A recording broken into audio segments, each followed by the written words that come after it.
Yeah. Let me get a no gel.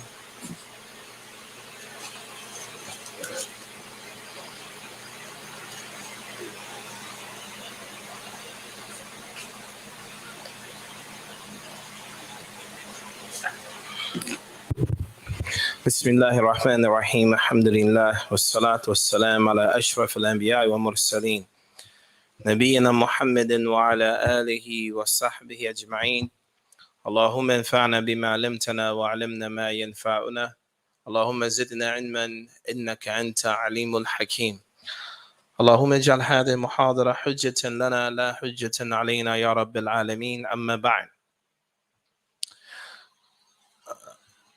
Tonight, inshallah ta'ala, we're going to be starting a chapter, Bab Nawaqid al-Wudu, a chapter of the things that will nullify a person's wudu. So before we get started, can anybody tell me anything that will nullify your wudu? Breaking when? Anything else? Having intercourse. Anything else? Say again? Urinating. Good. Anything else? Defecating. Anything else? Going to sleep. I'm sorry? Same thing.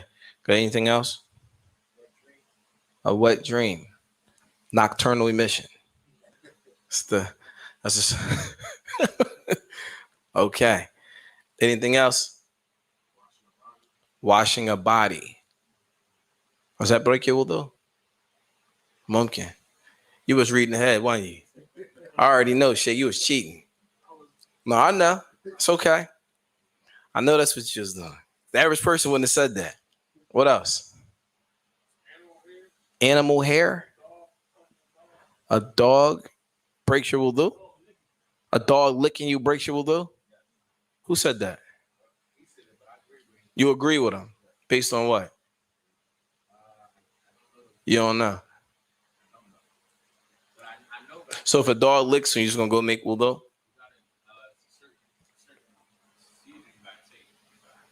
All right.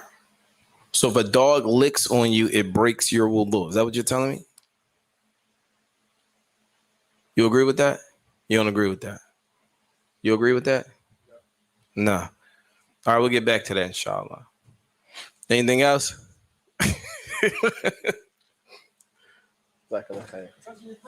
Touching your private parts. You only said that because before class we was talking about that. Huh? Touching your private parts. What else? Anything else? That's it. So that's the whole class. Everybody got it figured out. That's it. Anything else?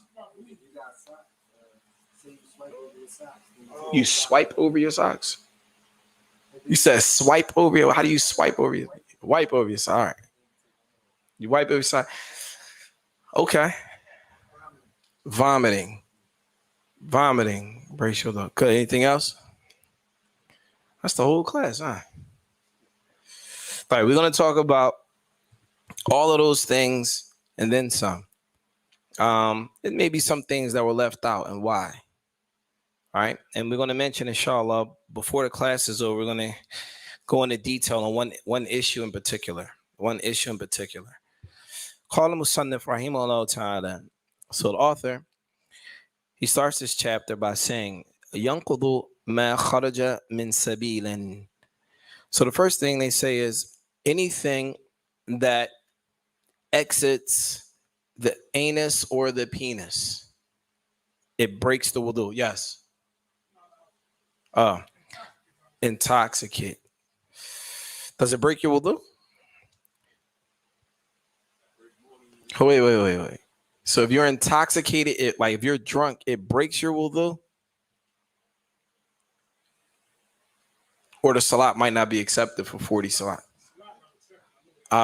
So then if the salat's not accepted, then it automatically means it breaks your wudu? Okay. All right. Inshallah. Right. So it says, Yanqudu ma kharaja min sabilin. Anything that comes from the anus or the penis or vagina, etc. We're going to be a little bit more specific here because it's very important to understand these topics. So anything that exits from these places break the wudu. It says, wa kharijan min baqiyatil badan. Anything that comes from the body, in kana bolan or gha'idan. So for example, anything that exits the body that does not come from, when we say the term sabil, we're going to use this term sabil, or they call it sabilain. Anytime you hear sabil in this class today, it refers to penis, anus, or vagina. Sabilan. Anything that exit from those places, we're going to call it sabil. All right? Just so that we're clear. So it says, وَمِنْ خَارِجٍ وَخَارِجٍ مِنْ بَقِيَّةِ الْبَدَنِ. Anything that comes from any other part of the body. In kana bolin. So can urine come from your body outside of your sabil? Yes or no? Huh? Yes. How? Give me an example. Good. You need a microphone. Where's the other mic over there? Is that over there? Is it over there?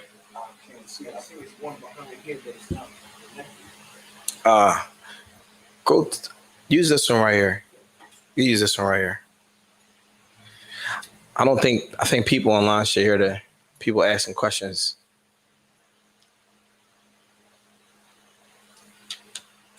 You got it? All right, just turn it on.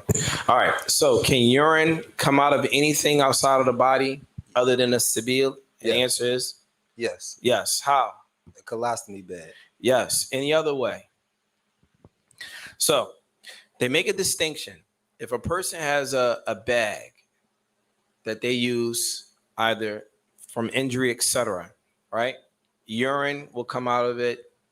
Feces will come out of it. This also breaks your wudu. Is that clear? So a person may say, well, what about in a case like that when there's continuous, right? This is called silsilatul bowl. This is continuous urination, etc. If a person has a condition, right? If that's the case, then a person must make wudu for every salat. You must make wudu for every salat. Is that clear? Right. It says, "Aw kathiran najisan ghayruhuma." And they say that if kathirun najis other than urine or feces coming from the body will also break your wudu. So what would that be an example of? What's blood? An excessive amount of blood. Right? If a person is bleeding profusely, there's a lot of blood coming from that person, this will break a person's wudu. Any questions about that? Likewise, vomit. Excessive amount of vomit. A large amount, according to the author here, kathira najisan. A lot of it. Any questions about that? Before we move on to the next part. So then, yanqudu ma kharaja min sabilin. Anything that exits from the sabil. We understand what the sabil is, right? Yes? Who said no? You don't know what the sabil is? We just said that. Sabil is anything that exits from the anus, vagina, or penis. These are called the sabil. And we're going to use the term sabil to speak on that. All right. So the next thing, it says, was zawalul aqli. So right now, this is the third thing. The first thing is what comes from the sabil. The second part is what comes from out the body outside of the sabil. Anything that exits the body that is najis outside of the sabil, right?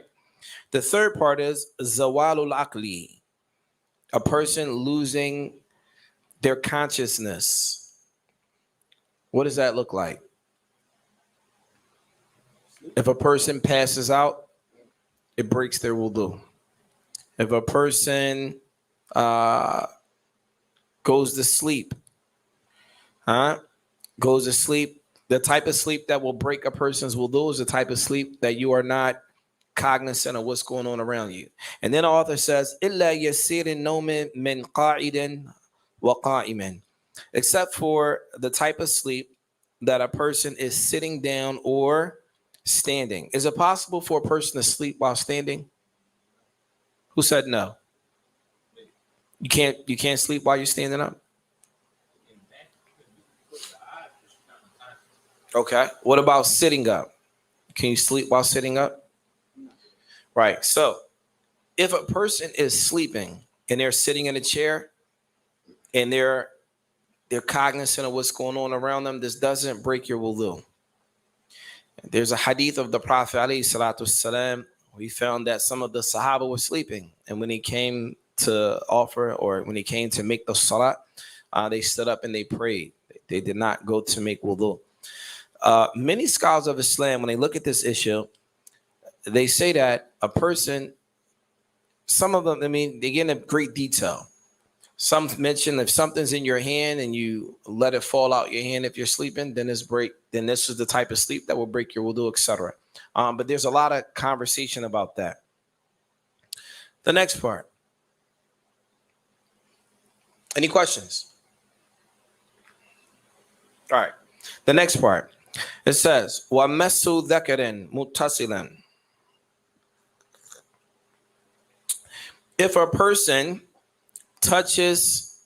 a man touches his penis, right? It says, مَسُّ ذَكَرٍ مُتَّصِلًا.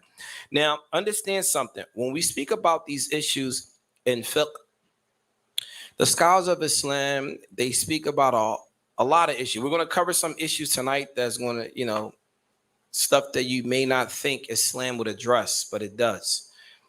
It says, وَمَسْحُ ذَكَرٍ مُتَّصِلًا.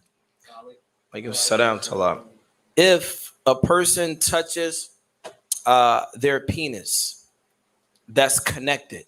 So a person may say, wait a minute, is there such thing as a penis that's not connected? In this regard, they mention if a person has something that's cut off. Now, why would they say something like that? Because when the scholars of Islam mention issues, they mention what's common and what's uncommon to eliminate any ambiguity, to eliminate any cloudiness around that particular issue. Does that make sense? And we're going to find that as we move on in this particular chapter. So it says, وَمَسُّ ذَكَرٍ مُتَّصِلًا. If a man were to touch his privates, his penis, etc., it says, أَوْ قُبْلٍ أُنْثَى, or if a woman were to touch her vagina, بِظَهَرِ كَفِّهِ أَوْ بَطْنِهِ. When they say ظَهَرِ كَفْ, it means this. If you touch your privates with the back side of your hand or the palm of your hand, it breaks your wudu. It breaks your wudu. And this is according to this issue here. We're going to get back to some of the differences of opinion later. It says, وَلَمْسُهُمَا. Now, are we clear on that issue? We clear? Yes? No, we're not clear. Good. Why not?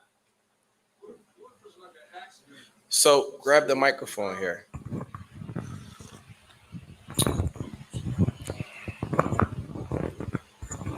What if it's like an accident, or is it a certain length of time that you must touch yourself before? All right, it's a good question. So here, according to the school of Imam Ahmed on this particular issue here, they say إِذَا كَانَ تَعَمَّدًا أَوْ لَا أَوْ غَيْرُ تَعَمَّدًا. If you do it intentionally or unintentionally, it breaks your wudu. Now, there's some difference of opinion on this, and we will speak about that towards the end of the class. So we'll get into a whole section about that particular issue.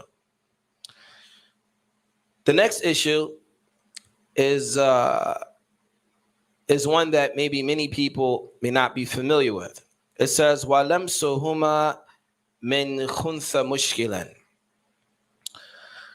Or if a person is a khunthi mushkil. A khunthi mushkil in Islam is a hermaphrodite. Does anyone know what a hermaphrodite is?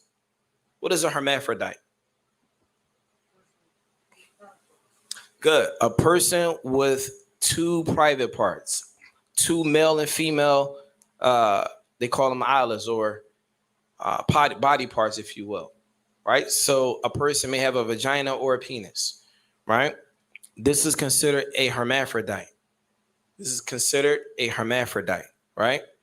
So it says, وَلَمْسُهُمَا مِنْ خُنْثَ مُشْكِلٍ, right? So if a person were to touch that of a person that is hermaphrodite, right? Both body parts. Likewise, this will also break the wudu. All right, this part here is going to be, now understand something. As it pertains to a hermaphrodite, one of the body parts is working and the other one is not working. The one that is working, they call this the asli. And the one that is not working, they call it ghayru asli. Does that make sense? An example.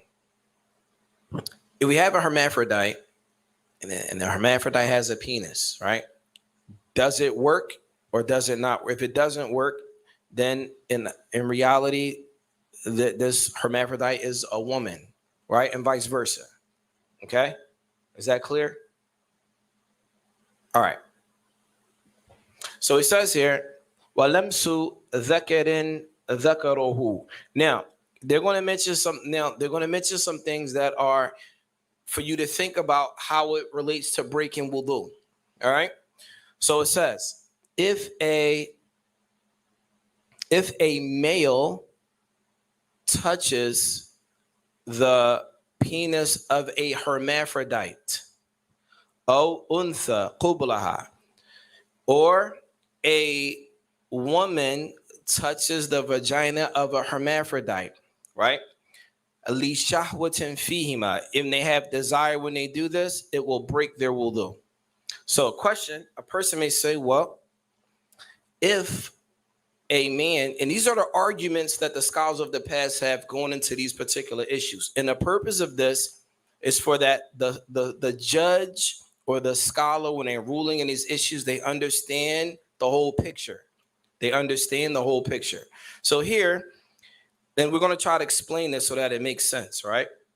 So it says, a male touching the male organ of a hermaphrodite, it breaks your wudu from two sides. Number one, it will break his wudu because he touched the penis of another man.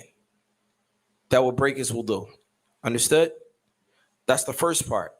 So let's say the arguer will say that, well, this hermaphrodite is not a male in reality because the penis here doesn't work.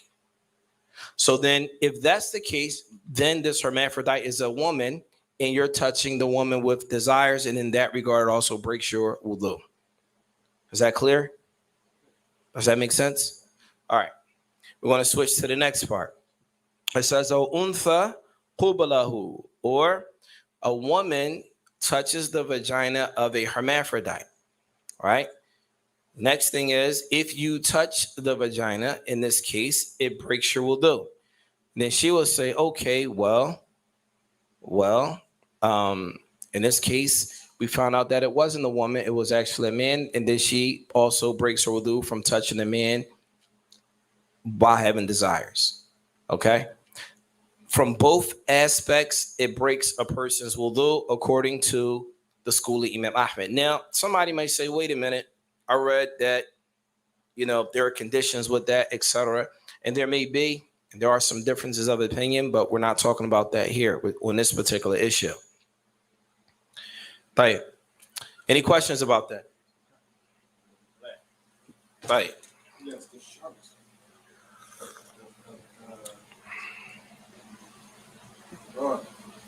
The shart of Uh-huh. So if it's no desire, let's say if it's a tabid. So even if so initially when we mentioned that if a man touches the private part of himself accidentally or intentionally, they say that it breaks your wudu. Now, this issue here is if you touch a woman and you don't touch her with desires, then it doesn't break your wudu. But if you touch her with desires, then it does break your wudu. And you also have in certain madhahib, certain schools of thought that if you touch a woman anyway, it breaks your wudu. I recall a time I was making hajj with a brother, I forget where he was from, and we were making tawaf. And while we were making tawaf, it was a woman that brushed up against him. I think he touched her hand or something, and he said, subhanAllah, and he stopped making tawaf and had to go make wudu. This was during hajj.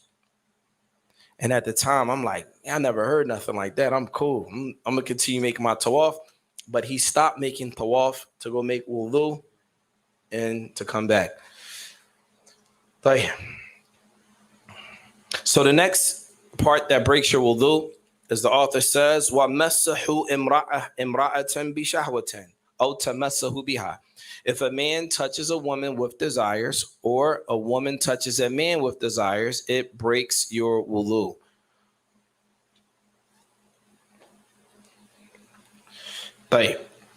Any questions? No? All right, so then we're going to move to the next part. It says, وَمَسْحُ حَلْقَةِ الدُّبُرِ. If a person also touches, and it's very graphic, right? If a person touches the anus hole, it breaks your wudu. If a person touches the anus hole, it breaks your wudu. وَمَسْحُ حَلْقَةِ الدُّبُرِ لَا مَسَّ شَعْرٍ وَظُفَرٍ. However, if the nail or hair touches these areas, it also does not break the wudu. Does that make sense?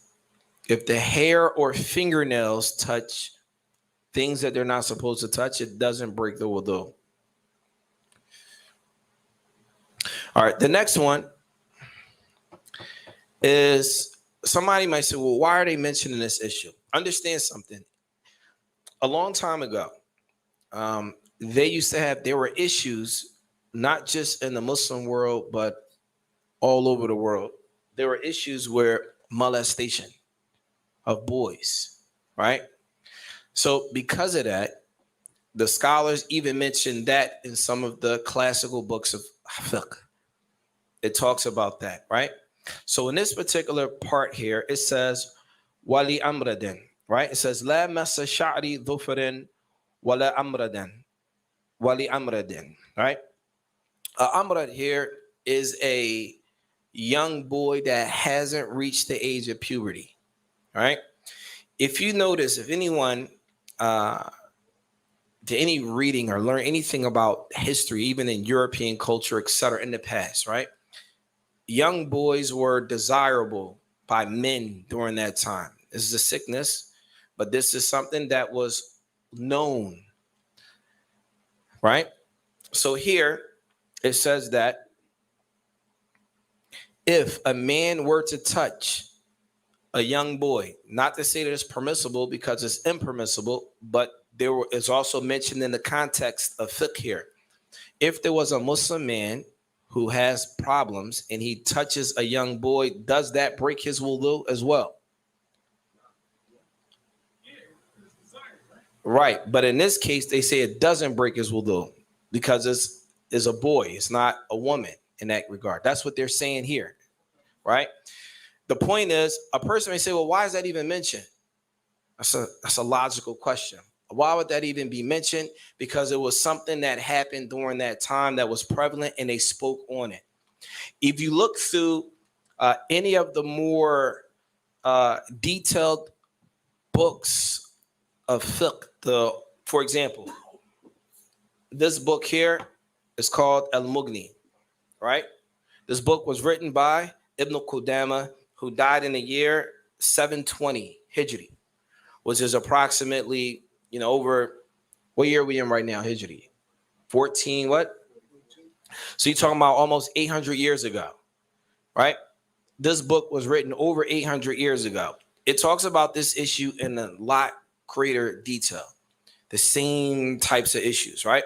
This book here that we're covering, it only scratches the surface to give you an idea of what was going on during those times. Does that make sense? Yes. Is it differentiating between a child and adult? Yes. Because you said intentional and unintentional. Yes. So here is making a difference between a child and an adult here. So if it's a child, then No, we're talking about just touching the child, not private parts. Yeah, it's just touching the child, period. Right? When we get the private parts, it's the same ruling as before. All right? It says, La maha'ilin. If a person were to touch their private parts and they had a ha'il, which is gloves or something like that, then it doesn't what? It doesn't break the wudu. All right? It says, Wala malmus badanahu walau wujida minhu shahwa. The next thing, let's say, for example, a man touched a woman with desires, right? And it breaks his wudu. Question now, does it break her wudu as well? It does? It depends. It depends on if she felt desire from it or. So you said it depends on if she felt desires as well. Does anyone agree with that? That's a good answer. Well, what do you think? I would say if it was an ejaculation. If it was an ejaculation. So if it wasn't, then he's cool. Okay. What do you think? Hello? You said intentionally or unintentionally. You said that desire. I said the person that is being touched, not the toucher. We agree that the toucher, it breaks that person's wudu. What about the one being touched? You say yes? What do you say? You did, Mr. First Hat. Huh? The one that's being touched, does it break their wudu? Yes or no? It depends. Right. So the scholars say, La malmus badanahu, not the one that's being touched. The one that's being touched, according to the position of Imam Ahmed, we're going to say the woman here because it's all men here. The woman that is being touched, it does not break her wudu. However, there's a difference of opinion in the school of Imam Ahmed because they say, walau, even if. Anytime you read any book of fiqh and it says something like even if, the term even if indicates that there's a difference of opinion. So here it says, even if she had desires, it still doesn't break her wudu, even if. That means that there's another position that said that it does if she has desires. Does that make sense? Right.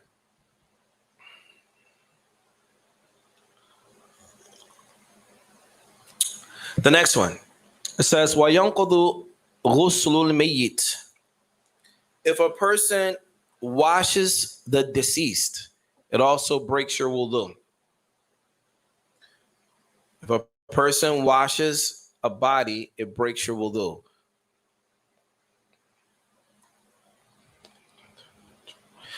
Another position here is, and even with the position, يَنْقُضُ غُسْلُ الْمَيِّتِ, a person may argue that, say, I don't know of any evidence to support that, right? That issue there, it says, وَيَنْقُضُ غُسْلُ الْمَيِّتِ مُسْلِمًا كَانَ أَوْ كَافِرًا. If the person is Muslim or non-Muslim, right? It says, ذَكَرًا كَانَ أَوْ أُنْثَى, whether it's a male or a female. صَغِيرًا كَانَ أَوْ كَبِيرًا, whether they are a small child or old person. It says, Ruwi an Ibn Umar wa Ibn Abbas wa annahuma kana ya'murani ghasal al-mayyit bil wudu. That Ibn Umar and Ibn Abbas, the companions, they would command anyone that does that to make wudu. Any person that's washing the bodies, they would tell them to make wudu. وَالْغَاسِلُ هُوَ مَنْ يُقَبِّلُهُ وَيُبَاشِرُهُ. The ghasl, or the one that washes the body, the one who comes in direct contact with the body. It says, وَلَوْ مَرَّةً, even if it's one time. Now, if a person has gloves on, then it's different. You want to ask that, right? Yeah, if a person has gloves on, obviously, as we mentioned before, if there's a covering. But then again, some of the scholars also hold that they do not have to make wudu, because they say that this was the position of Ibn Abbas and Ibn Omar. I'm sorry, the position of Ibn Omar and Ibn Abbas. And they said, some say it stopped with them. It did not go directly back to the Prophet alayhi salatu wasalam. And some may argue that the evidence that is used is not authentic. It's a long conversation about it. The point is, according to the school of Imam Ahmed, this is one of the positions. Tayyib. Yes. Did you hear me say non-Muslim? Non-Muslim what? Yeah, even if you watch the Muslim or non-Muslim. Oh, you said you watch. Yeah. Yeah. So the next part. So it says, وَأَكْلُ اللَّحْمِ خَاصَةً مِنَ الْجَزُورِ. If a person eats camel meat, it also breaks your wudu. Yeah. Camel meat. Yeah. If a person eats camel meat, it also breaks your wudu. A person may say, well, why is that? There's a hadith of the Prophet ﷺ where he said, make wudu from eating the meat of the ibil, or the jazur, meaning the camel. It says the next one, وَكُلُّ مَا أَوْجَبَ غُسْلًا أَوْجَبَ وُضُوءًا إِلَّا مَوْتٍ.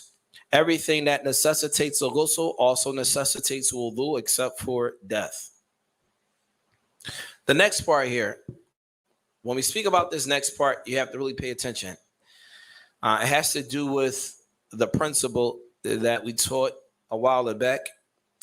Al-yaqeen la yazulu bishak. Certainty is not removed with doubt. I need everyone to pay attention to that. Certainty is not removed with doubt. So, the author says, وَمَنْ تَيَقَّنَ طَهَارَةً وَشَكٍّ فِي الْحَدَثِ أَوْ بِالْعَكْسِ بَنَى عَلَى الْيَقِينِ.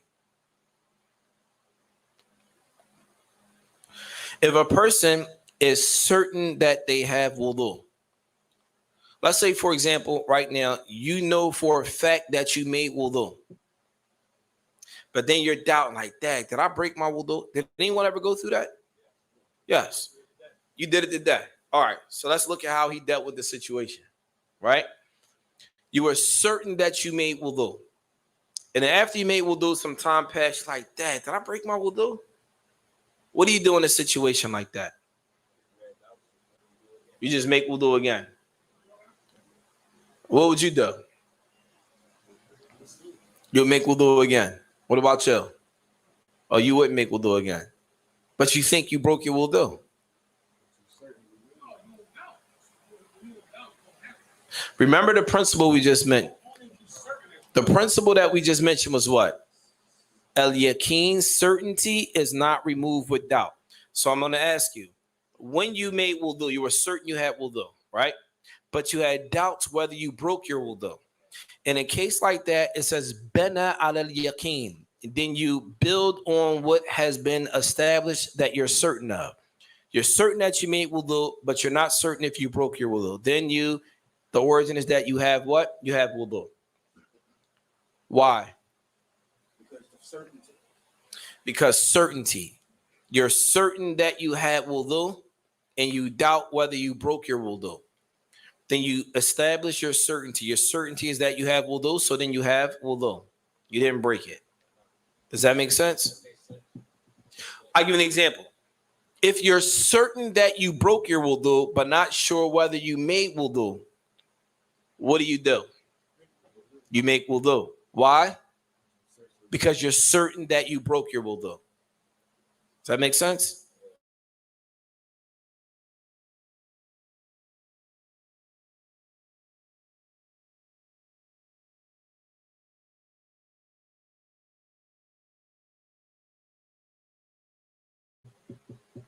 All right. The next part.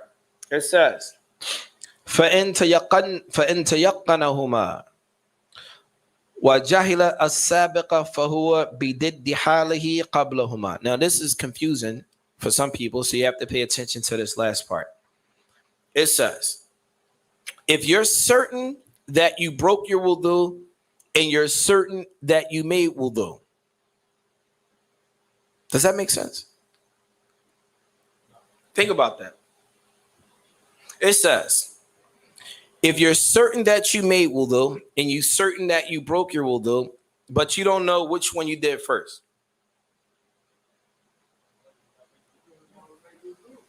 All right.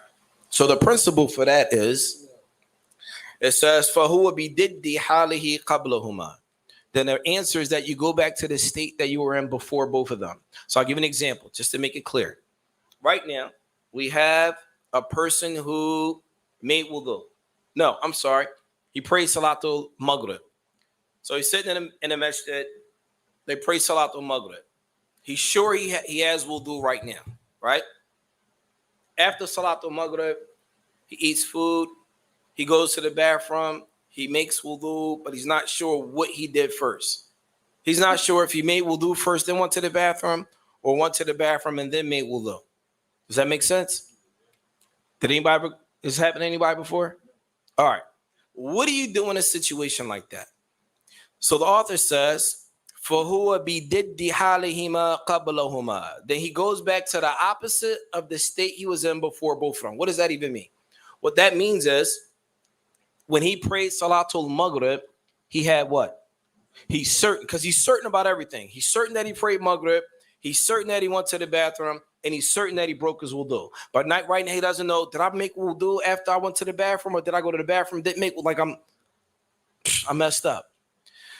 They say when you have a situation like that, you go back to the last position that you were certain of, and that was the salat that he prayed for Maghrib. At that time, he had wudu, right? So in that case, you go to the opposite of that state. That means you must make wudu again.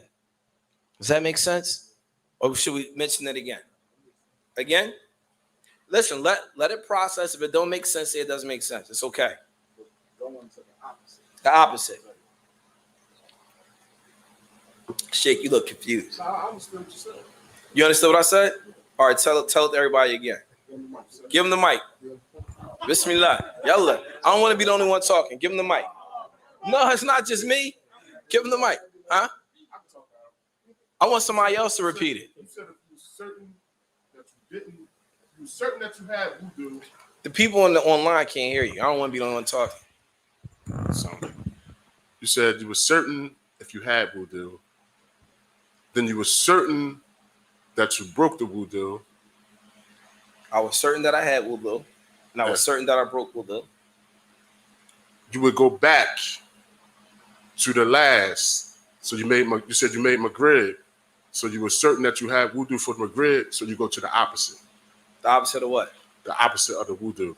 The opposite of the certainty. So what do I do? You make wudu. Oh, all right. Cool. Can somebody else explain that?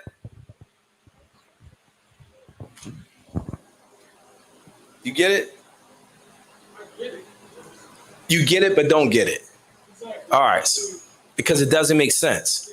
All right. So I'm gonna try to help it make sense to you. Right? Right now, we mentioned the principle is what? Certainty does not remove what? Doubt. So the first thing we mentioned was there was a case. Listen, certainty does not remove doubt. Al-yaqeen la yazulu bishak. Certainty is not removed with doubt. All right? This is the first issue that we're talking about. The first issue was you're certain that you made wudu, but you don't know whether you broke your wudu. Then you do what?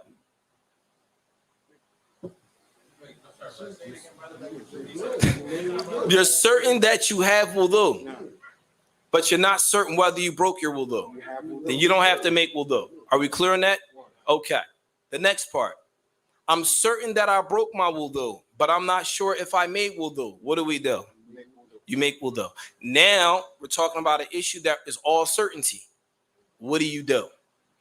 I'm certain that I broke my wudu. I'm certain that I made wudu. And I'm certain that I had wudu at this particular time when I prayed Maghrib. What do you do in a case like this?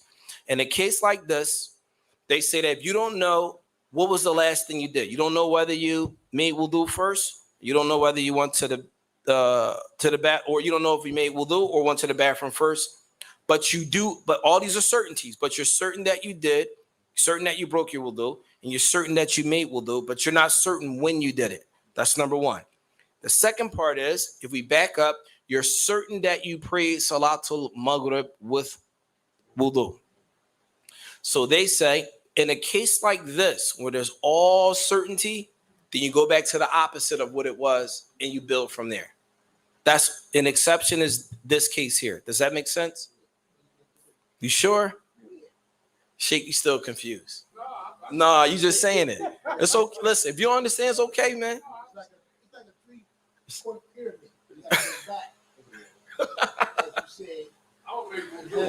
You're gonna make wudu anyway. Well, that's what. All right. So, but you gotta understand the process. What's the process? The process is, I pray Salatul Maghrib. I'm cool. After Maghrib, I pass gas. I made wudu. Did I make wudu before I passed gas, or did I pass gas and then make wudu? I don't know. What did I do? I'm stuck. So now, But we using these principles we just got hold. But I'm certain that I made wudu, and I'm certain that I broke when, and I'm certain that I had wudu before I prayed Asr or before I prayed Maghrib. What do? It's all certainty now. In this case, you go back to the opposite of what it was when you made Salatul Maghrib.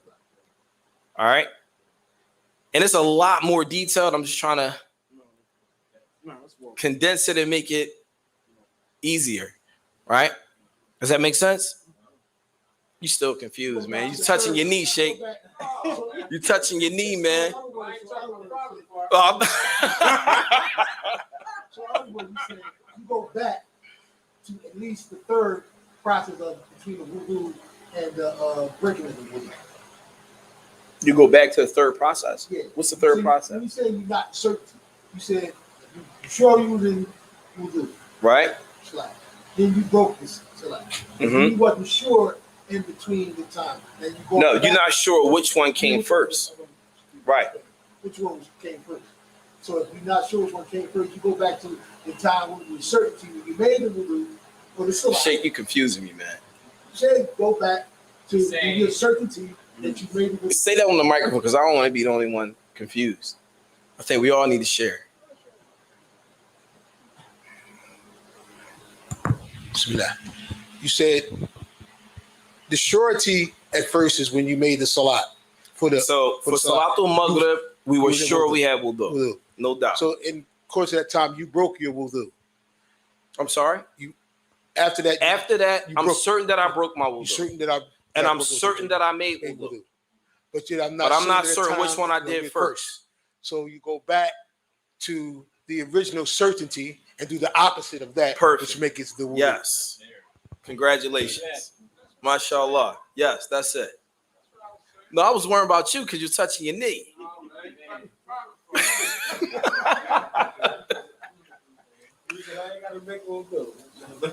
All right. So we got one more part here, and then if everybody got enough stamina, we can go through this other part here. Huh? You good? طيب. So it says وَيَحْرُمُ عَلَى مُحْدَثِ مَسْحُ الْمُصْحَفِ. So if a person is muhdith, if a person broke their wudu, you cannot touch the mushaf. Did you know that? Well, many of the ulama say it is haram. It's not, it says yahrumu. The word yahrumu means haram, yani. Not dislike, it means haram. Say it's not permissible to touch a Quran if you broke your wudu. So let's say, for example, what do we have here? All right. All right. So you see this here? This is people online. Do you see this? Is this a mushaf? No. Is this the Quran? No. It's not the Quran? What is it? Look, it got Arabic in it. But it has English also. So is this the Quran? It's the Quran. Right? Oh, yeah. It's the translation. See? Oh, yeah. No. It's the correct. So if I went to the bathroom and didn't make wudu, can I touch this? Yeah. Can I touch this? Yes. I gotta have wudu. No, you touch that. You touch that. So here's the problem. The problem, brothers and sisters in Al-Islam, is that this is not the mushaf. This is not considered the book of Allah. This is a meaning. This is called the noble Quran, the meaning of the Quran, not the Quran. This here, brothers and sisters, is the Quran. Hada kitab Allah. This is the book of Allah. This here is haram to touch this if you do not have wudu. If a person has gloves on, let's say, for example, a sister's on her menses and she reviews Quran and she has Quran tests or what have you, having a ha'il, like gloves or something like that, is different, right? But this here is not considered the mushaf. Is that clear? Right.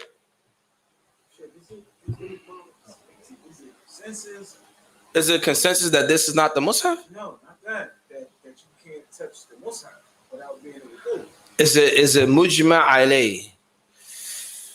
I don't know. Okay. Because that means that you're deserving of a punishment. Yes. So, if you touch it without wudu. Yes, that's what it means. But I don't know if any person, I don't know of any scholar that says it's permissible to touch the mushaf without wudu. This is something that's like, this could be considered, Allah knows best, ma'loom in ad-din bid-darura. Yani every Muslim knows that, except for where we come from, maybe. But you can't go anywhere in the Muslim world and somebody's going to say it's permissible to touch the mushaf without having wudu. So, say you got the mushaf on your phone, does it take the same reading? So if you have the mushaf on your phone, you could turn it off. The phone is not a mushaf. Is it? No, I'm just. You could read the Quran on your phone and turn on YouTube in the next click of a button. You got right stuff on your leg. Yeah. A mushaf wa kitab Allah. Right? But Allahu A'lam. The next one, it says, was salah. Obviously, a person must have wudu when they're making salah. Obviously, right? La salata illa bi wudu. There's no salah unless you have wudu. The next one is, you must have wudu if you're going to make tawaf. Does anyone know what tawaf is? When you go around the Kaaba, right? You have to have wudu. All right, so are we clear on that? All right, so that ends that part. And then we're going to get into another section here really quick about touching the private parts, right? And we're going to have fun with this, right? Because this is going to give you the opportunity to look at Islam and some of the nuances that it entails when coming up with certain rulings in Islam. All right, so the first thing is, the issue is this. We started off this dars in the beginning, the hadith of Basra. So we have two hadith, right? We have two hadith. The first hadith is, Nabi alayhi salatu wasalam, it says, hadith Basra bint Safwan and the Nabi sallallahu alayhi wasallam qala, man massa dhakarahu falyatawadda. The Nabi alayhi salatu wasalam, he said, whoever touches his private parts, they have to make wudu. Whoever touches their private parts, they must make wudu. Basra bint Safwan. Basra bint Safwan, right? The daughter of Safwan.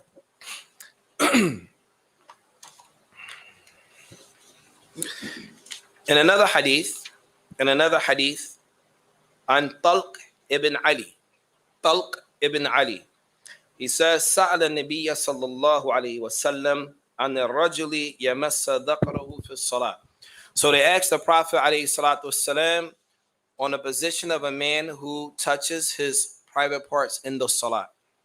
فقال النبي صلى الله عليه وسلم. So the Prophet عليه الصلاة والسلام, he said, لا إنما هو بدعة منك. He said, no, he doesn't have to make wudu, for indeed his private parts is a piece of his body. So now, what is apparent is that we have two different hadith, right? One hadith, it says that it is impermissible to touch your private parts, and if you, not impermissible, but if you touch your private parts, you must what? Make wudu. Then we had another hadith that says if you touch your private parts, it's just a piece of your body and you don't have to make wudu. Is that clear? Huh? All right. So now what do you do? What do you do? The understanding of the Salaf, they all from the Salaf. It's four positions on it. It's a sarif somewhere in it. It's a sarif. Somewhere in it. I don't think that people know what a sarif is. What's that? You gotta ask my teacher. He's Right. What do? Somebody comes to you and says, "Listen, you touched his private parts. I mean, does he have to break his? Does he have to make wudu or not? I got these two hadith, brother. What do I do? Okay, see if there's more hadiths. You want to look for more hadith? Where you gonna go look for the hadiths at? So you just gonna stop what you're doing, go look for books of hadith? I'm saying, what are you gonna do? Somebody's gonna come ask you. Nah, it doesn't apply here. You're gonna just make wudu. But you have two hadith, yes. What was his intention? We don't know that. We just know what the hadith says. All right, so we're going to read. This issue has four different positions. We're going to read a few of them just to give you an idea of how Islamic jurists look at issues, okay? The first one, it says, قول الأول. The first statement, وهو مذهب of Imam Ahmed. The first position is the position of Imam Ahmed. It says, أنه ينقض الوضوء واستدلوا بما يلي. He says that it breaks your wudu. And this is the dalil that he uses. The hadith, Basra bint Safwan and the Nabiya sallallahu alayhi wa sallam قال من مس ذكره فليتوضأ. The hadith of Basra, where the Prophet alayhi salatu wasalam said, whoever touches their private parts, they must make wudu. That's his first piece of evidence that he used for that position. The second one, حديث أبي هريرة رضي الله تعالى عنه إذا أفضى أحدكم بيده إلى ذكره ليس دونها ستر فقد وجب عليه وضوء. Abu Huraira pretty much said the same thing. If a person touches their private parts, they must make a wudu. Right? So both, whose school? What school was that? Imam Ahmed. Right? So you're going two? He brought two different hadith. Mm-hmm.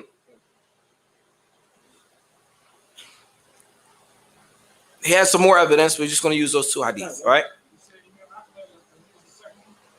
Both of them were Imam Ahmed. He just mentioned two hadith to support his position, right? All right. So now we're going to move over to Qawl al-Thani, the second position. And this is why it's important when it comes to Islam to stay in the lane that you know. Don't step outside of that because you never know how other scholars look at the same issue, right? So it says, Qawl al-Thani, أن مس الذكر لا ينقض الوضوء, that touching the private part doesn't break the wudu. And so now we're going to look at some evidence that they use. Hadith al-Talq ibn Ali أنه سأل النبي صلى الله عليه وسلم عن making the wudu. فقال صلى الله عليه وسلم لا إنما هو بدعة منك. He said it doesn't break your wudu because the body is part of, the private parts are part of the body. And then the second piece of evidence they use is that al-asl baqa at-tahara. The origin is that the body is pure, so then your private part is also pure. That's the second position. The third position. So the first one is that it is what? You have to make wudu. The second position is what? You don't have to make wudu as part of your body. They have hadith, right? The third position. أنه إن مسحه بشهوة انتقض وضوء إلا فلا. So the third position is if you touch your body parts with desire, then it breaks your wudu. And if you don't touch it with desires, then it doesn't break your wudu. That's the third position. All right. Some of the scholars of Islam, they say that the hadith of Basra and the hadith of Abu Hurairah, they said that those hadith are weak. Some ulama hold that those hadith are weak and we can't use them. Some ulama say that not only is it weak, or that it is sahih, lakin, however, it is abrogated, meaning the hadith was once used, but now the Prophet ﷺ removed that hadith, meaning it's no longer authentic. Not meaning the chain, meaning the meaning of it. So somebody might say, what does that mean? So for example, the Prophet ﷺ, he said in another authentic hadith, Kuntu nahaytukum an ziyaratul qubur fazurruha. Nabi ﷺ, he said, I used to prohibit you from visiting the graves, but now go visit the graves. Right? So this shows that at one point in time, visiting the graves were haram. Then it became permissible. So they're saying in this hadith, touching the private parts break your wudu. That was before. It is now abrogated and now is a part of your body. Does that make sense? All right. The last part here, Qawl al-Rabi', the fourth position, and this is the position of Shaykh al-Islam Ibn Taymiyyah. It says, وهو اختيار شيخ الإسلام أن وضوء من مس ذكر مستحب مطلقا. Shaykh al-Islam Ibn Taymiyyah, he said that if a person touches their private parts, then it is recommended that they make wudu, not obligatory. Why is that? In Islam, when it comes, and this is just a small issue, it's only 2 hadith, right? There are tons of issues like this in Islam. So in this case, what you do is you look at both of the hadith. It's easy. Now, if you're a scholar, the goal is not to negate one hadith over the other. The goal is not to negate one hadith over the other. Rather, the goal is al-jam'. Al-jam' means to combine both of the hadith together. Okay? How do you combine both of these hadith together without using one of them and excluding the other? They say you combine both of these hadith together by the one hadith that says, "Man massa dhakarahu falyatawadda." Whoever touches their private parts make wudu. They say you do that if it is desire, if you touch it with desire. The other one says if you touch your private part, you don't have to make wudu. This is if you don't have desire. Shaykh al-Islam Ibn Taymiyyah rahimahullah ta'ala, he says in this case it's recommended to just make wudu as a sunnah. That way, khurujan min al-khilaf, yani staying away from the differences. If you touch it, it's recommended to just make wudu anyway. It's the safest position and Allah knows best. And I just wanted to mention that because we talked about this earlier. Any questions? Yes. Going back to the third position, what was the third position? The third position was that if you touch it with desire, it breaks your wudu. Nice. And if you don't touch it with desire, then it doesn't break your wudu.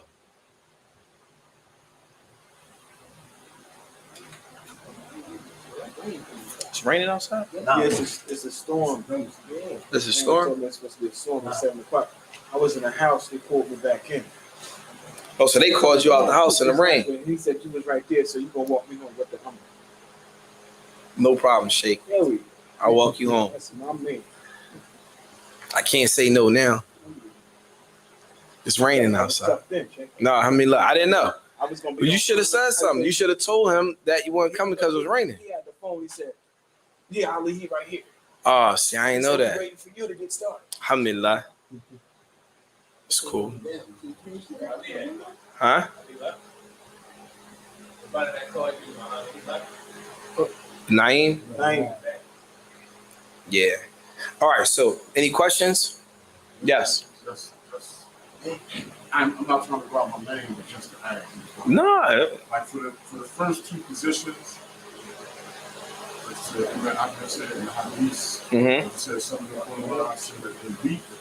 Why did they say that it was weak? All right, that's a good question. So the brother said, for the ones that say that the hadith is weak, why are they saying Allah? But it could be weak because the people in the chain, you can have a chain of narrations and one person is not known to have narrated on that person. And they made the hadith authentic, but it's weak. Like, for example, there could be a number of things that would make a hadith weak, right? So in this regard, it could be a one person in the chain. Let's say the hadith has 5 chains, 5 people in the chain, right? Let's say 2 of the people that narrate on each other, they never knew each other. And this is part of hadith science.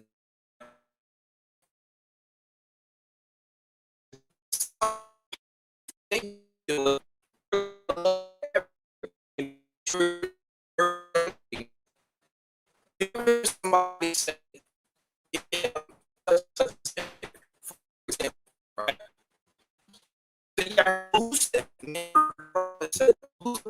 I don't know.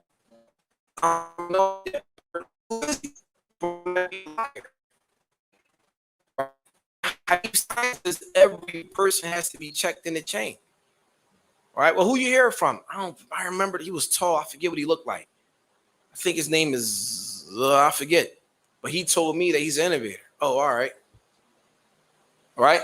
So what I'm saying is, in hadith sciences, every person has to be checked. It's possible that we don't know who that person, people in the chain, they know each other.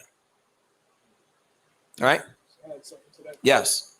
As far as that, what you said about saying that, oh, somebody said this, right?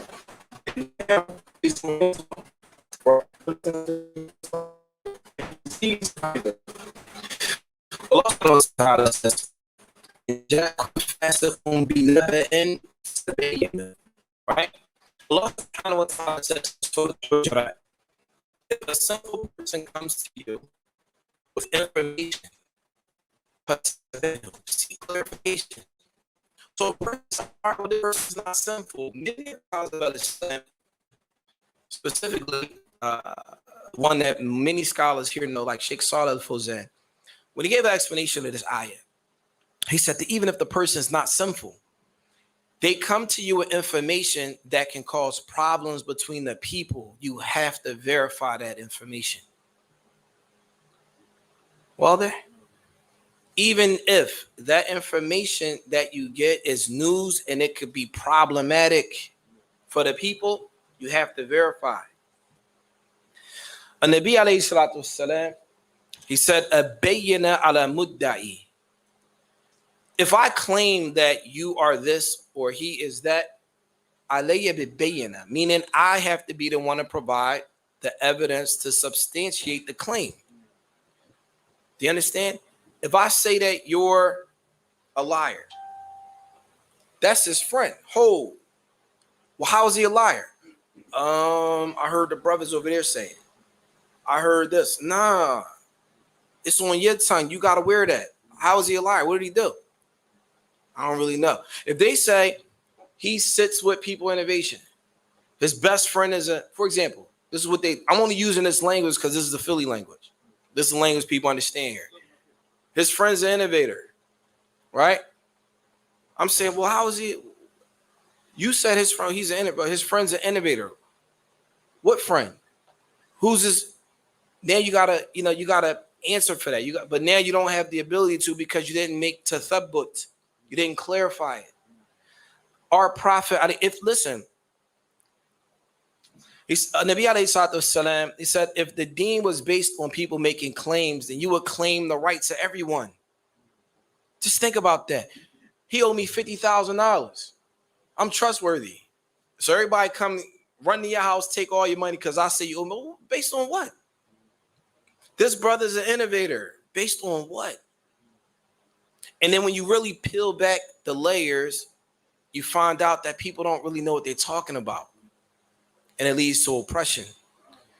Just imagine our Prophet salatu wasalam, we have in Islam, we have a legal system called qada, right? We have a legal system called judgments, right? One of the primary principles in giving out any verdict in Islam is a hadith of the Prophet alayhi salatu wasalam, where he says, al-bayyina ala mudda'i wa yamin ala man ankar. Al-bayyina ala mudda'i, if I claim something, I have to bring something to support it. But guess what? Any person with an intellect is going to agree with that. Right or wrong? Yeah, nobody's going to disagree with that. Unfortunately, these things aren't talked about as much, right? But anytime I make a claim against somebody, I need to have my stuff in order. I got to own that. If I say that this brother, this sheikh right here, he's an innovator, he's a deviant, as they say, it's your right to come to me and be like, for real, what's his deviation? I heard from such and such and such. What is that? Now you have to wear that on Yom Qiyamah because you took it upon yourself to say something about another Muslim that you weren't even certain about. Is it worth it? Is it worth your akhirah? Is it worth it you stand in front of Allah having to answer questions about another Muslim that you didn't even know when you got enough on your own scale to deal with? You got enough on your own plate to deal with. But now, because we're so arrogant, now I got to we're talking about him too and whoever else I oppress with my tongue. In addition to whatever else, you know what you do. You got your own stuff. So in addition to the own stuff that you have, now you took somebody else's stuff too. But guess what? That's the job of the shaitan. You learn something, you sit in the class, you study Sharh Sunnah, come Sunnah, how many years you go through the same book, and now you think you got a license to open your mouth. Huh? You study the same books forever, and you really shouldn't be studying it because half the people don't even know how to pray properly, but you're studying all these extra books in Aqidah that most people can't even tasawwur. I mean, there's no fahm, there's no real understanding of, even from the teachers themselves. But now you got Muslims running around talking about other Muslims. Now when they die, they got to wear that. Just think about that. When you die now, how many people I said was an innovator? Damn, I said a whole community. Sheikh, is this a form of misguidance? Is it a form of misguidance? Of course it is. How can it not be? Because you have Muslims won't even get Islam to Muslims. But this is the problem. This is the problem. That's my point. Yeah. So in a case like this, it's very important for us to understand that we cannot open our mouths about people and things we don't know. Stay in our lanes. And I'm saying this because, most people in this city and around didn't study Islam. Most people. How many people here actually spent time overseas studying with scholars for more than 5 or 6 or 7 years? Not many. Right? But yet, you may find a lot of people that may not be able to recite Al-Fatiha talking about don't go to this place, stay away from them. He's still questionable. He's questionable. Now, on the day of judgment, you got to aware that the brother's questionable. You may be asked about, why did you say your brother was questionable? Right? So this is dangerous. It's really dangerous, and it's important that we take this issue seriously. We need to pray. Any other questions before we close out? Subhanaka Allahumma wa bihamdik ashhadu an la ilaha illa anta astaghfiruka wa atubu ilayk. Assalamu alaikum wa rahmatullahi wa barakatuh. Say again. So